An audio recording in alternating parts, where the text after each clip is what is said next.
20 સંખ્યાની સરેરાશ 15 છે, પ્રથમ 5 સંખ્યાની સરેરાશ મિત્રો કેટલી છે? તો કે પ્રથમ 5 સંખ્યાની સરેરાશ 12 છે. આ જ રીતે બાકીની સંખ્યાની સરેરાશ કેટલી થાય?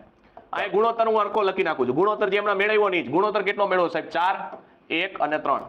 બરાબર છે. અહીંયા કેટલા છે સાહેબ? 15 છે, અહીંયા 12 છે, અહીંયા ખબર નથી. તો હવે જોજો, આ આપણું કુલ છે. શું છે? કુલ. રીત નંબર 3 જોજો, કુલ છે. કુલથી જોવો તો સાહેબ આ કેટલા ઓછા છે સાહેબ? 15 તો આપણો બેઝ છે. 15 કેટલો છે સાહેબ? 15 આપણો બેઝ છે.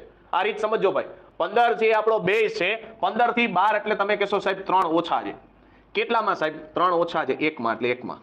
બરાબર છે. તમે કીધું સાહેબ 15 થી 12 એટલે 3 ઓછા છે. કેટલામાં સાહેબ? 1 માં, તો ગુણ્યા 1. હવે વાત કોની થાય છે સાહેબ? વાત થાય છે આ 3 ની. કારણ કે અહીંયા જોઈએ ને તમારે x, તો x ની ઉપર નંબર છે 3, તો 3 એને ભાગી નાખો. તો 15 ના 15, 3 ભાગ્યા 3 એટલે જવાબ -1 આવે. -1 આવે ને તો આપણે ઊંધું સમજવાનું. શું મિત્રો? +1. જવાબ આવી ગયો 16. બસ પૂરું થઈ ગયું. 16 એટલે આ રહ્યું જો. બરાબર. કાંઈ ગુણાકારની માથાકૂટ નહીં.